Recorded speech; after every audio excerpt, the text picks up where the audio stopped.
Greetings and grace. All right. So today we're talking about the poet of truth. We are talking about King David, who was a phenomenal writer. He was a man after God's own heart. He was looked over, passed over so many times, and he's won many battles. He's won many wars, and he's done some outrageously powerful things in addition to abusing his power for the wrong reasons. And that's what we're talking about today. Because even though he did make some wrong choices and he made some wrong moves, he was still a man after God's own heart, and God still favored him.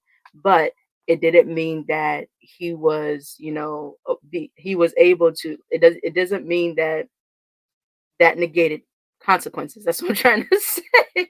Excuse me, y'all. It doesn't mean that, you know what I'm saying, just because he was after God, a man's after God's heart and was so favored by God, that consequences would be negated. That's what I'm trying to say. So in Second Samuel chapters 11 and 12, I'm gonna just kind of give you guys a summary, but it's about David and this chick named Bathsheba. And so after a war, right? This is essentially what happened. He saw this chick, she was bathing on the roof.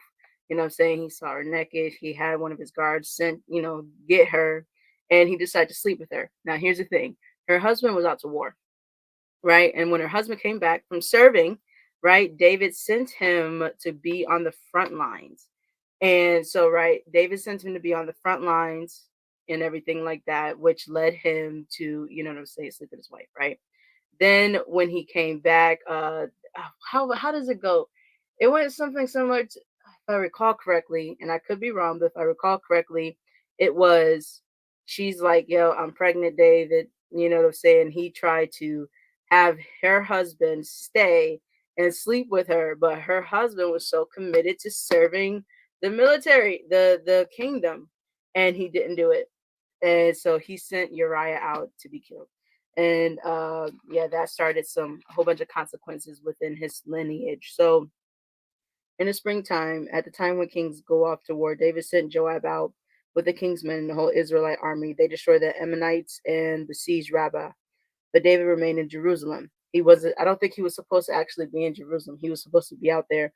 One evening, David got up from his bed and walked around the roof of the palace. From the roof, he saw a woman bathing. The woman was very beautiful, and David sent someone out to find out about her.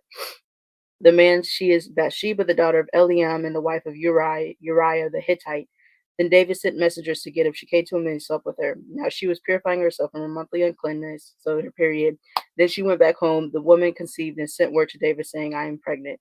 By the way, after your period, like it's like between like 3 to 5 days. It might be 2 days after, but there's like 3 to 5 days when you're ovulating. You know what I'm saying? After that, so yeah, so she got pregnant. So yep. So David sent this word to Joab, "Send me Uriah the Hittite," and Joab sent him David. And when Uriah came home, David asked him how Joab was, how the soldiers were, and how the war was going. And David said to Uriah, "Go down to your house and wash your feet." So Uriah left the palace and sent a gift from the king that was sent after him. But Uriah slept at the entrance to the palace with all his master's servants and did not go down to his house. David was told Uriah did not go home. So he asked Uriah, "Well, haven't you just come from a military campaign? Why didn't you go home?" Uriah said to David, "The ark and Israel and Judah are staying at tents, and my commander Joab and my lord's men are camped in the open country. How could I go to my house and to eat and drink and make love to my wife? As surely as you live, I will not do such a thing." Then David said to him, "Stay here one more day, and tomorrow I will send you back."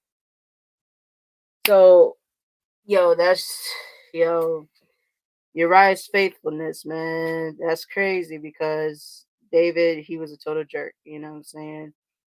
Made they all rest in peace a long time ago, but yeah, man, cold blooded, cold blooded. But he sent Uriah back on out, set it up so that he would die because he got his wife pregnant.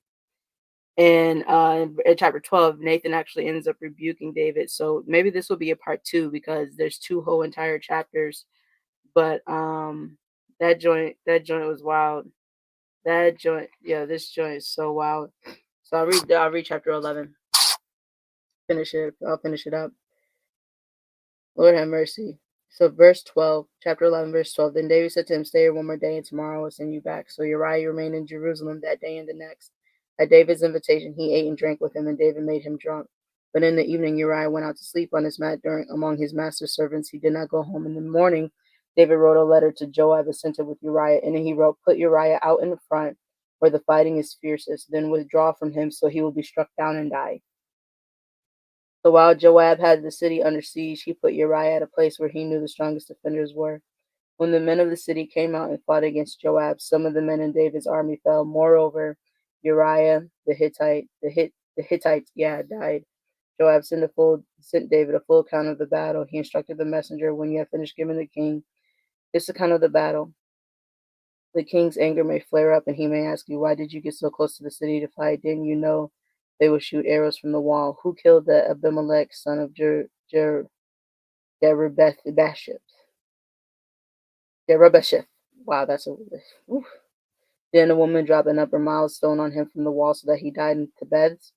"Why did you get so close to the wall? If he asks you this and say to him, 'Moreover, your servant Uriah the Hittite is dead.'" The messenger set out, and when he arrived, he told David everything Joab sent him to say. The messenger said to David, "The men overpowered us and came out against us in the open, but we drove them back to the entrance of the city gate. Then the archers shot arrows at your servants from the wall, and some of the king's men died. Moreover, your servant Uriah the Hittite is dead." David told the messenger, "Say this to Joab, don't let this upset you. The sword devours one as well as the other. Press Press the attack against the city and destroy it. Say this to encourage Joab. When Uriah's wife heard that her husband was dead, she mourned for him. After the time of mourning was over, David had her brought to his house, and she became his wife and bore him a son. But the thing David had done displeased the Lord. Him sleeping with his wife and how he rolled and then set it up for him to be killed because he was trying to fix it and everything like that to try to cover up his mistake in hopes that she would get pregnant. You know what I'm saying? That's setting him up to die. That's cold blooded. He ended up sabotaging his bloodline and some of his anointing. And we're gonna talk more about that tomorrow. So be encouraged to not do things like that. You know what I'm saying? Like, just don't do things like that, man. So be encouraged. We're gonna talk more about it